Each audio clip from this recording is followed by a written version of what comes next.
koploong, yang goblok, yang koplak, yang koclok, yang kocak dan dablongan, tapi menginspirasi dan mengedukasi semuanya di Portal Sirandu.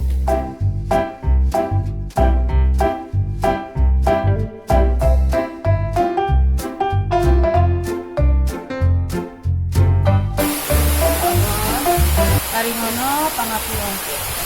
Cek biyen kok sorang dina. Biyen ini tanggal abang sampai ini jam 10. Saiki ora tanggal abang wis ini. Orang nganggo tes buat lulus. Semoga buat kenaikan kelas rasa kemudian nganggo tes sembarangan. Rasakmu awakno. Rasakno awakmu. Sik dipingini temenan karep saiki.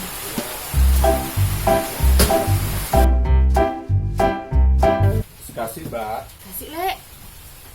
Aja ngunjuk napa, Lek? Ono kopi, Kopi nggih enten, teh enten, jahe nggih enten. dodol kok isih akeh ngono. Apa barang kadaluar? Nggih mboten kok, Lek. Rawung niku memang dasar nggih tesih komplit. Oh, ngono. Aja ngunjuk napa, Lek? Ngombe kopi mung sing ora ngapusi. Lah ngapusi pripun to, Lek? Niki enten kopi. Iya. Kapal api, Heeh. luwak, budai.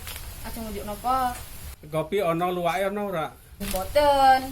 Kopi kapal apine ono. Nggih mboten. Ah, nek ngono kuwi jenenge ngapusi. Wis aku njaluk sik wedang jujur wae. Wedang putih. Sik panas ya.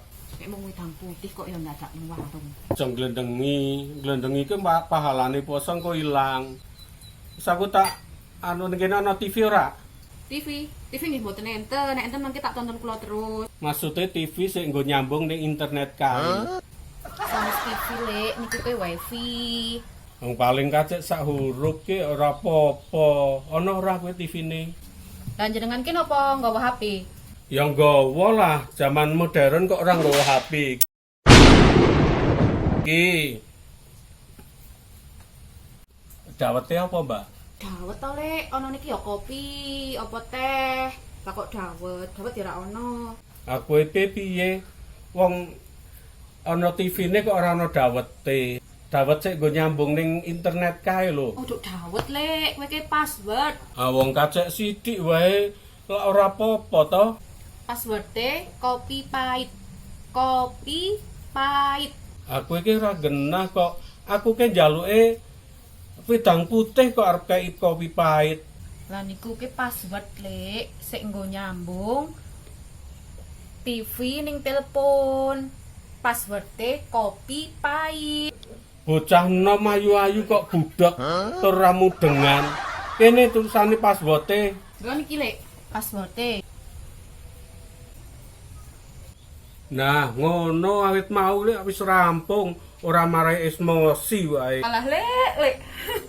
Wong HP jadul nenek moyang kok ya gak nggo internetan, sambungke listrik sisan. Ha iki biasa nggo internetan, Mbak.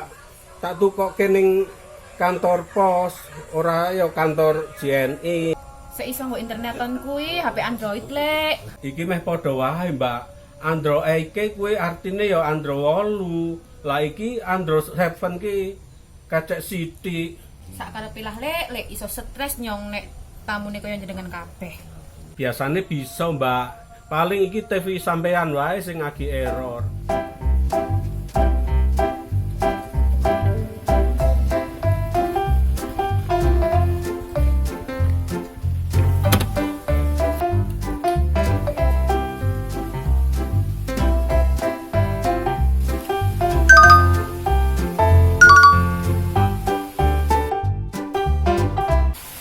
Mas, ora ketok ya Mas. Banyak rezeki, banyak istri. Banyak rezeki ya alhamdulillah lah, tapi nek tambah istri ojo, karena lelaki hebat itu tidak mencintai banyak wanita, tapi hanya mencintai satu wanita dengan banyak cara. Oh Mas, banyak rezeki wae. Ya lah, tapi di mangsa London iki sepi, Mbak. Mas, iki TV-ne kok ora nyambung ya. Padahal wis kanggo gawat. Lah wong HP jadul apa ya iso nyambung internet. Jalek takon karo Mas kowe iso ora disambung internet. Pundi Pak De? Wah, mboten saged Pak De niki dereng Android. Nah, iki mesti wong loro berstongkol ki. Wong biasane nggo internetan ya bisa kok iku ora bisa. Yang wis ngerti ki nek HP iki ora iso nggo TV, mesti terus kon ngedol. Is konangan. Wis Mas, ora usah dirusi marake stres. Nah, kan malah nganggep stres wis ora sida pesen wedang ning kene, anane stongkol kabeh. Assalamualaikum. Waalaikumsalam.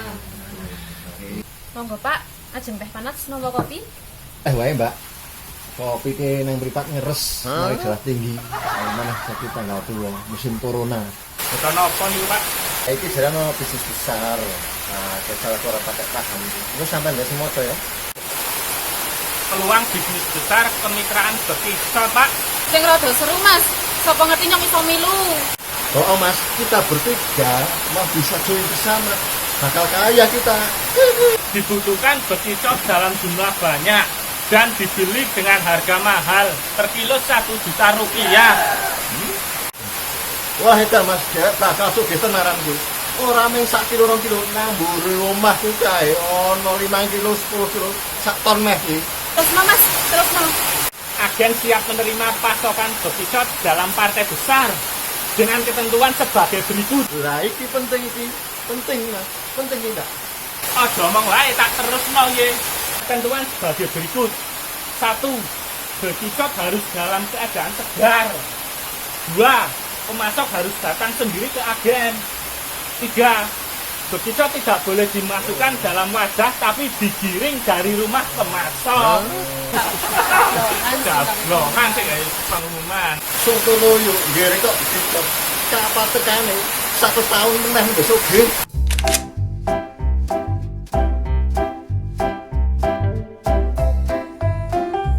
Walah lek. Wong wifi. Salah. Nah, iki biasa nggo internetan, Mbak. Biasane tak tukoke password nang kantor pos. Ya, jadi yo alhamdulillah Mbak, tadi tambah wanita. Malah Mas Edian, dhewek 100 tahun maning bakal sugih nang mburi